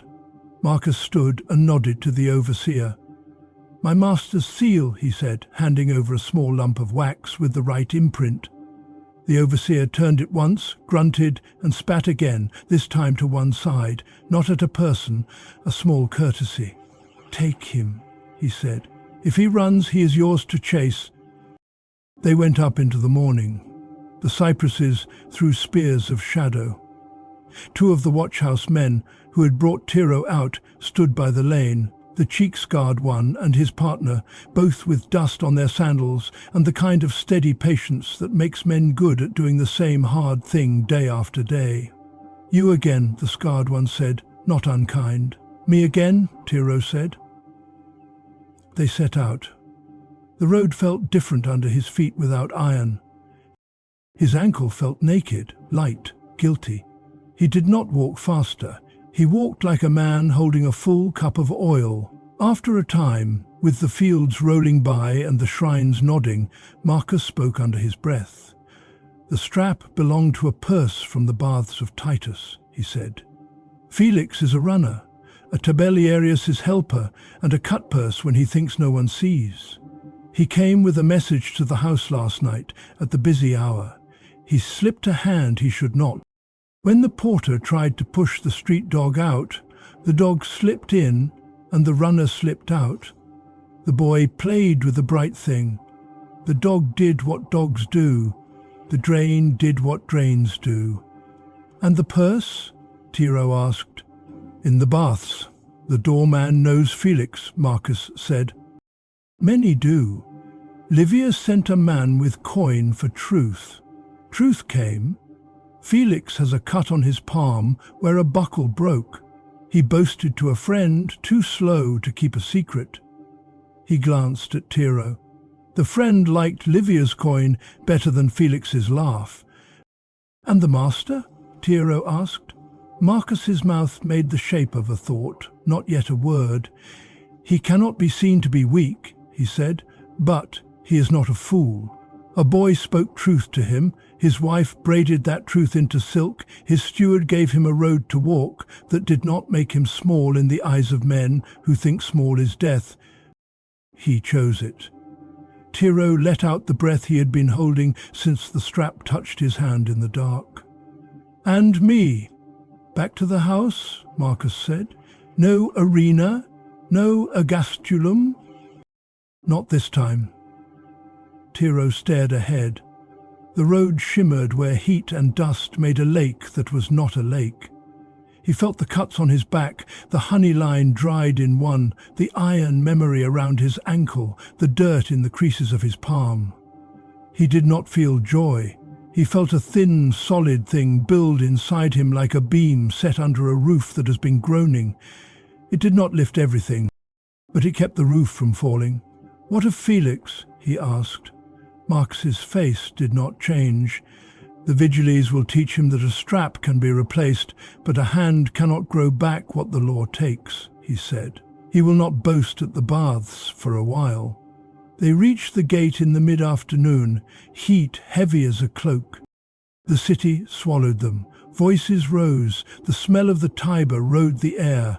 A seller cried figs in a song that had no words, only desire.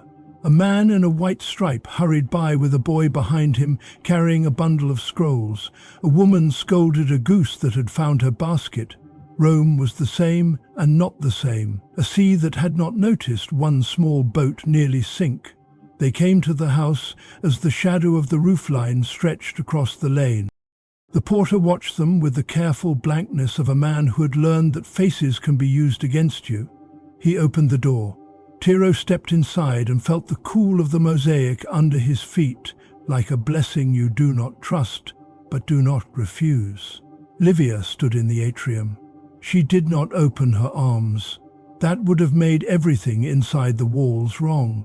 She said only, "The kitchen is short by one pair of hands," and turned toward the triclinium, where she would spend the next hour telling plates where to be and men how to think without letting them know they were being told. Marcus looked at Tiro. "Wash," he said. "Dione has a little honey left. She pretends she does not. Say nothing. Let the house teach itself the story it wants." Tiro nodded. He went to the corner where the servants drew water and poured a thin line over his wrists to rinse the road. The water ran brown and then clear. He touched the place at his belt where the strap had been. He felt skin. He went to the kitchen. Dione saw him and made a sound deep in her throat that could have been a scold and could have been a prayer. She flicked her eyes left and right, then shoved him onto a stool and pulled the honey jar from behind a sack. "I told you," she said, dipping her finger. "If you have truth, make it shout." "It shouted," he said. She met his eyes. "Did it shout loud enough to change a man?" she asked. He did not answer. He did not know. He knew only the shape of what had not happened and the weight of what still could. Rome was a place where a truth today could be a lash tomorrow if it touched the wrong pride. In the late afternoon, when the house quieted and the light silvered, the master summoned Tiro to the tablinum. The wax bust stared, the scrolls on the wall watched without watching. The master stood with his hands behind him, gaze on the floor where the shard had once winked. "You returned," he said. "Yes, master. Marcus says the cup was a fool's play and a dog's habit. The baths say the purse strap that broke did not belong to any of my house. The Vigiles say a boy named Felix will learn a new lesson. My wife says the house is calm." He smoothed his beard. The habit lived on his face like a river's line on a map. "The house will think I softened," he said. "I did not. I corrected a mistake. The law is a line. Men who hold it must see where it bends and where it breaks. If it breaks, the city breaks. If it never bends, it breaks sooner." He raised his eyes to Tiro. "You will not forget the ergastulum," he said. "I do not." "No, master," Tiro said. He waited. The master waited. The room held a space where sentence or mercy might land. "Go," the master said at last. "Work like a man saved by the house he serves." Tiro bowed and turned.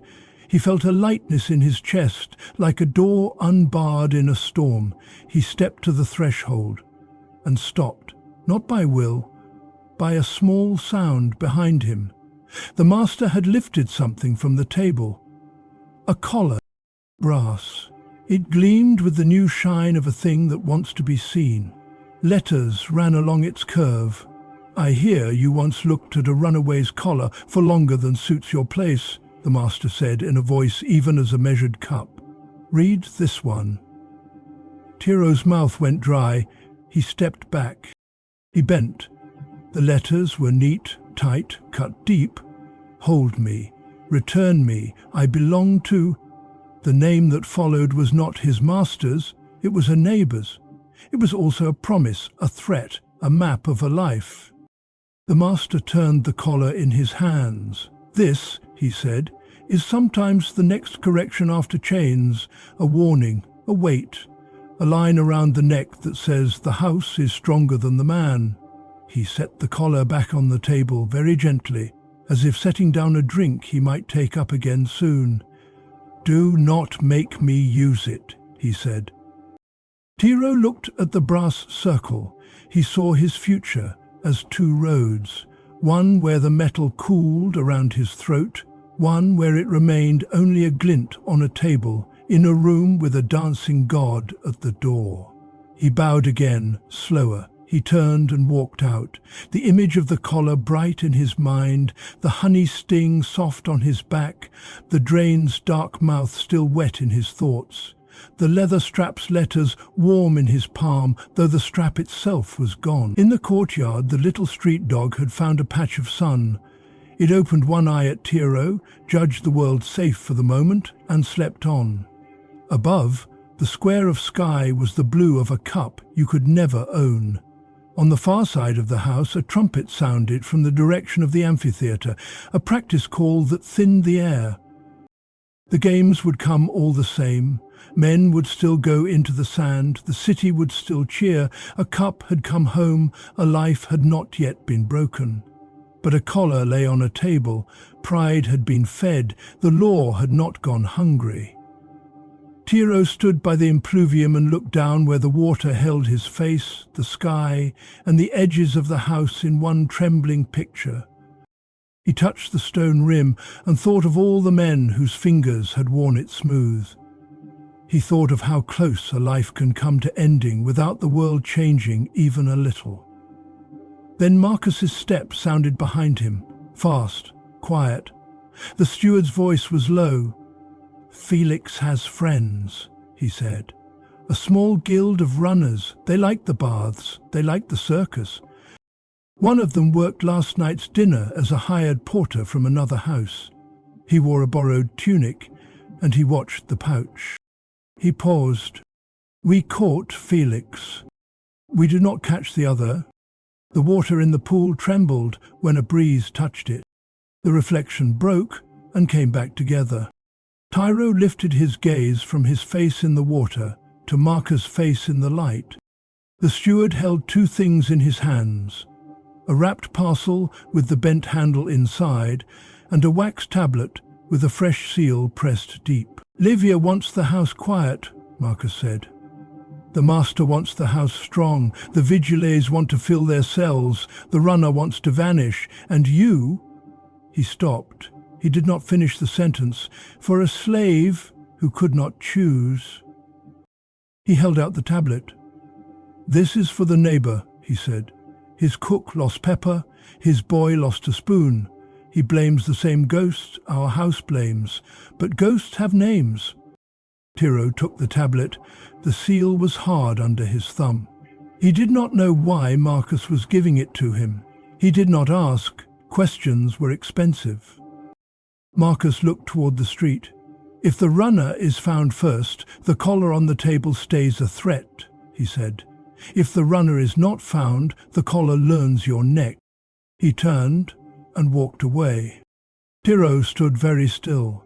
The city breathed, the fig leaves flickered, the dog snored, the gladiator's trumpet sounded again, far off, cheerful and cruel. He felt the weight of the tablet, the memory of iron on his ankle, the press of the law under his skin. He felt the path pull two ways, towards safe silence and towards something else that might break or might set. The water in the pool made a small sound as if a fish had turned. If the house's pride had been fed once, how many times would it need to eat before it was quiet? Tiro held the wax tablet and felt the weight of a choice he did not own. The seal bore the mark of his master. The message inside held the shape of the house's fear, tied now to a neighbour's fear, and to the hands of a man who ran between crowds with other men's things. He slipped the parcel with the bent handle under his tunic. He stood at the impluvium and listened to the water's soft mouth. The little street dog opened one eye and shut it again. The day breathed. Rome waited without caring. Marcus returned with a short nod, a half-cloak and a plain order. "With me," he said, "no detours, no talk unless I ask. If the gods want mercy, they can show it. We will not beg them." They left the house through the side door. The porter watched their backs like a tree watches men, seeing everything, saying nothing. The lane gave way to the market's noise. Rome was in heat and motion. Fruit sellers sang prices. A barber's razor flashed sunlight. A woman lifted a child out of the path of a mule's careless hoof. The Tiber smell hung like a thread through it all. They walked first to the neighbour's house. It stood a street and a half away, almost the same size, almost the same paint, almost the same pride. The steward there, a small man with sharp eyes, took the tablet the way a hungry man takes bread. He broke the seal, read, made a thin mouth, and lifted a hand toward his door-slave, as if to say, "We move now." His house's cook came to the threshold, big as a barrel, with arms like kneaded dough and a face that had learned to smile only when no one saw.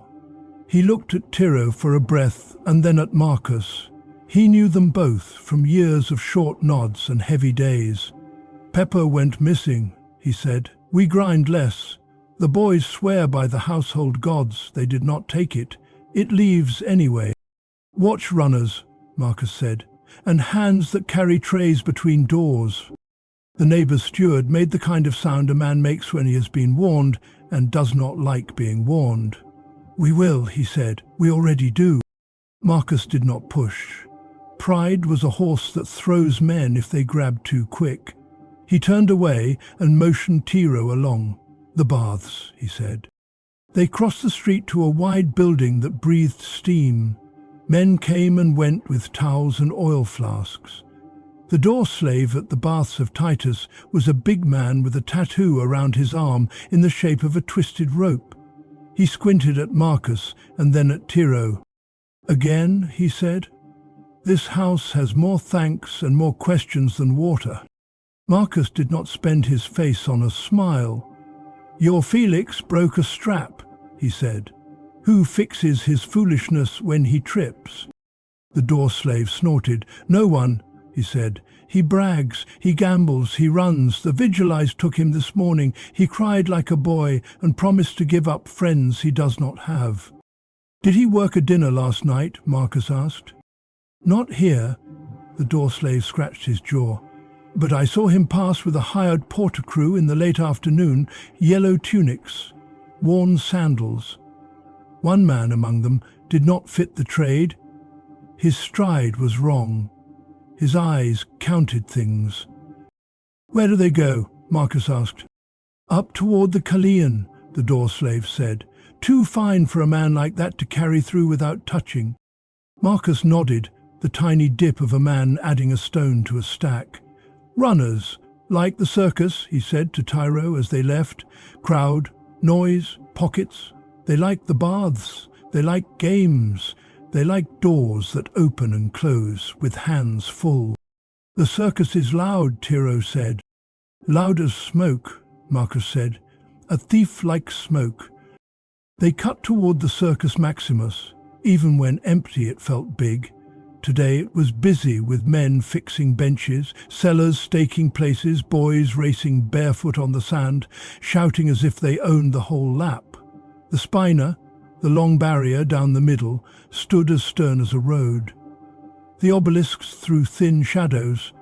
A man led 4 horses across the track to let them smell the place.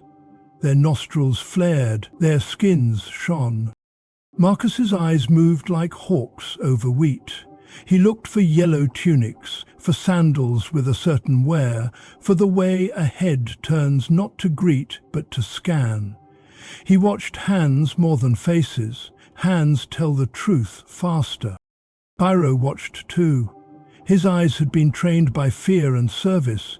He looked for men who were where they did not belong. He listened for the thin jingle of coin against coin in a purse that did not sit right on a hip.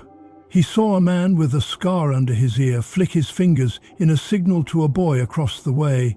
He saw the boy flick back and then scratch his nose like a song. He tugged Marcus's sleeve. "There," he said. Marcus followed his gaze.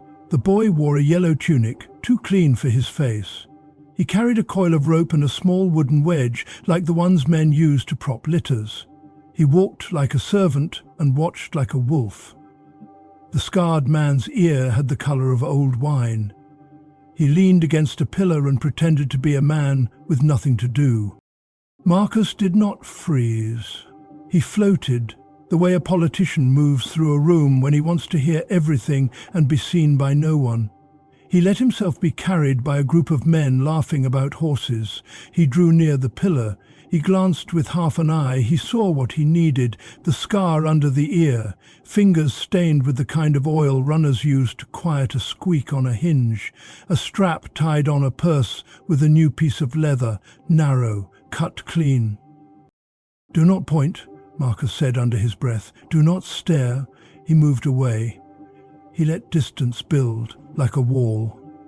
Then he crooked a finger at a man in a brown cloak who stood in the shadow under the arch and looked bored. The man in brown did not look like a guard. He looked like a man waiting for nothing.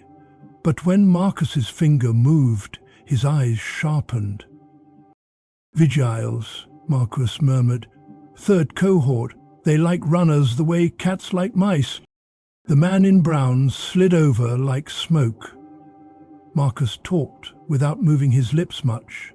Tiro could not hear the words. He saw the man's eyes flick toward the pillar and then to the boy in the yellow tunic. He saw the man nod. Once. He saw two more brown cloaks appear as if the stone had given birth. No one shouted. No one ran. The man with the ear scar straightened as if bored men straighten. The boy in the yellow tunic turned as if looking for his master. A brown cloak leaned to ask a harmless question. Another brown cloak bent to adjust a sandal lace beside the boy's foot. A third took the space near the pillar and filled it with his body's quiet. The scarred man's hand went to his purse. The knot was neat. The strap was new. The small end of the leather had a fresh cut. He began to step away. The brown cloak near him shifted, and a hand like iron took his wrist. The man twisted. The iron held. The other brown cloak lifted the knot with a thumb and showed the broken tongue. The boy in yellow made to run and found his ankle tangled in the brown cloak's foot. He fell, straightened, and stood with a face like wet clay, soft, scared, shapeable. It was all clean and small, the way Rome likes when it can. "Felix's friend," Marcus said, just loud enough for Tiro alone. "Not the only one. Enough for now." The Vigiers moved the two men away with the ease of men who have done this dance 100 times. No drama, no crowd, no blood. The circus kept breathing, the horses snorted, the boys ran. Rome blinked and did not notice two lives change. Marcus let out a long, thin breath. "We go," he said, "before some fool decides our house made a scene." They walked back as the sun slipped and the heat made room for evening. The street dog found them near the baths, tail up, bouncing like a poor man's shadow. It trotted beside Tiro as if it had always belonged to him. Tyro's hand dropped and brushed the dog's ear without thinking. The ear was soft and warm. The dog leaned into the touch and then trotted on, nose busy, as if leading. At the house, the porter lifted the bar. The atrium was cool. Livia stood by the brazier with a cup of watered wine. She looked at Marcus. He made the tiniest nod. She looked at Tiro. Her eyes warmed and then returned to their calm. "Set the lamps," she said to Tiro. "We expect a guest." The guest was the neighbour. He came with his steward and a face range for thanks without debt. He spoke to the master in the tablinum. "We did this, you did that. Rome is safe, because we handle our own." Coin and honour flowed in the air without changing hands. Words that balance books men never write. His cook waited at the door and sniffed as if peppers might walk back to him on their own feet. When the neighbour left, the master called for Marcus and Tiro. He stood with the brass collar on the table again, its letters catching the late light like thin teeth. "The vigiles send word," he said. "2 runners will spend a season out of the baths. My neighbour's spoon has a brother in the circus, now in a box with seals. Pepper was found in a market stall under a cloth sewn with a slit. Rome works when men do not blink." He paused. He picked up the collar and turned it like a man weighing an idea. "Discipline stands," he said, "but foolish discipline breaks what it means to keep. I make another choice." He set the collar down. He pushed it away from the edge of the table, not much, a finger's width. That small space felt like a breath after drowning. "Tiro," he said, "you will not wear this." The sentence fell in the room like a cup set down without spilling. "You will work," he went on. "You will bleed when the house requires a body to pay for a lesson that can be learned no other way. But your neck will be your own to turn left and right. For now." "For now," lived like a knife's shadow. Tiro nodded. "Yes, master," he said. The master looked at Marcus. "The guests come tomorrow for a small feast," he said. "No more talk of cups, no more talk of drains, only talk of horses and saffron and men who think they matter. The house will shine." "It will," Marcus said. The master left. Livia did not. She stood very still with her cup. She said, quiet and simple, to Tiro, "Bring the bench for the women's room. The leg wobbles. Fix it." It was a small order, everyday, ordinary. It carried the weight of a gate being moved from closed to on a latch. In the kitchen, Dione listened to the footsteps and to the silence that followed. She slid the honey jar back in its place and covered it with a cloth. When Tiro came in, she did not ask. She saw his face. She tapped the bench leg with her spoon. "Go on," she said. "Be useful. Leave the rest to those who can bend pride without breaking it." Tiro took the bench to the corner where tools lived. He shaved the peg, reset the hole, tapped the pieces together, and tested the seat with his hand. Tight now, no wobble. He felt, for the first time that day, a clean, private satisfaction. "I set a thing right, and it will hold." The little street dog slid under the table and watched with its awkward grin. Tiro dropped a bean. The dog snapped it up as if it had caught a rabbit. Tiro laughed once, a soft sound that stayed in his throat. Night came. Lamps burned. The house breathed in and out, full and slow. The fig leaves whispered. Somewhere, a trumpet called a tune for men who would bleed in the morning. The arena's sand lay waiting. It would drink. It always did. Tiro lay on his mat with his hands at his sides. The cuts on his back itched as they began to knit. The iron memory on his ankle had faded to a ghost. The collar glinted on a table in another room, a threat put away but not gone. He knew what that meant. He did not lie to himself. He was a slave in a city built on men like him. The law under his skin had not left. It had only shifted its weight. He closed his eyes and saw the drain's dark mouth. He saw the cup rise from the water, thick with slime, stubborn with survival. He saw the boy's face when he spoke truth, and the way truth had to be braided with pride to make a rope strong enough to pull a man back from death. He saw the ergastulum's low roof and the iron's small speech around the ankle. He saw the brass circle and the thin, sharp letters.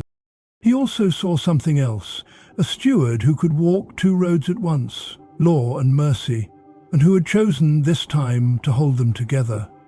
A woman who could pour wine and steer a house with the same hand, a dog who stole, and by stealing shone a light where men had chosen not to look. A slave who did not beg, not because he was proud in the way of Romans, but because a man's last treasure is the way he stands, and sometimes that treasure buys a day.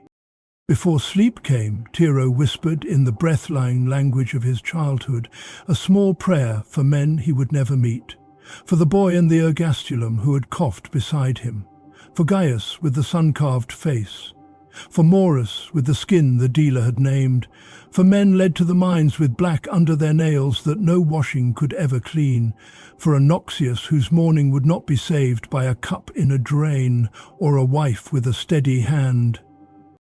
In the morning the house woke before the sun. The bronze bell rang once, then again. The day moved the way a great animal moves, slow at first, then with purpose. Tiro rose. He tied his sandals, he stretched his shoulders and felt where the skin had sealed. He went to the roof to fetch water. The pigeons watched him. The aqueduct bones cut the sky. The river's strip of blue lay like a blade. When he came down with the jars, he crossed the atrium and paused by the bronze god. The god smiled at the door. Tiro did not smile back. He touched the stone rim of the pool with 2 fingers, a habit born yesterday, then moved on. In the triclinium, the boy stood with his tutor. The tutor's mouth was tight, his hands neat on the scroll. The boy raised his eyes and met Tiro's. He did not look away this time. He gave the smallest nod a child can give, the kind that says, "I know a thing I cannot say out loud." Tiro lifted the lamp wick with his hook and trimmed it to the same length as the others. Flame leveled, smoke thinned. By mid-morning, the neighbour's steward sent a small basket. Inside lay a handful of peppercorns and a cheap bronze charm shaped like a fist. The porter brought it to Dione. Dione looked at it and snorted. "Pepper returns once and thinks it can pay the cook," she said. She handed the charm to Tiro. "Hang it by the door," she said. "Let it pretend to ward off thieves. Let it have the job men give to cheap bronze." Tiro hung the charm on a nail near the street. It swung, small, foolish, hopeful. The little dog jumped at it once and then gave up when it did not taste like beans. At noon a litter passed the door with 4 strong men under it. The ring curtains were cut fine. A hand lifted the edge for a breath. The master's friend peered in, saw the cool shine of the house, the even lines of the lamps, the way the bronze god had been moved to smile just enough, but not too much. He felt better about his own house for a moment. He let the curtain fall. Rome nodded to itself and kept going. In the afternoon, Marcus called Tiro to the tablinum. On the table lay the bent handle, cleaned and hammered true by a smith. The leaf veins showed again. The smith had not made it the same. He had made it honest about what had happened. "Put it with the cups," Marcus said. "Let it live where it was meant to live." Iro took the handle with both hands. He felt a strange respect. This little cur had gone into the night, into a dog's mouth, into water, into a drain. Now it would touch lips again. He set it among its brothers. It looked small and strong. Marcus watched him. "Some lessons come with blood," he said. "Some come with water. Some come with weight around the neck that never leaves, even if no brass touches skin. Know which one you carry." Tiro nodded. "I do," he said. He went back to work. He scrubbed stone floors. He carried water. He polished lamps. He measured wicks with a patient eye. He said little. He watched much. He moved like a man who'd stood on a cliff and stepped back because he had found a narrow path carved into the rock. That night, as the first stars pricked a square of sky above the impluvium, the trumpet sounded again from the direction of the amphitheatre. It carried over roofs and through courtyards, thin and bright, like a knife held up to the moon. Somewhere a man heard it and tasted iron. Somewhere else a boy heard it and felt his heart crack and mend at the same time. In the Augustulum, men heard nothing. The earth was thick and kept sound for itself. Tiro stood by the pool and thought about what Rome had built and what it had broken to build it. He thought about the lash and the arena, and the way a small, bright thing could tip the world inside a house.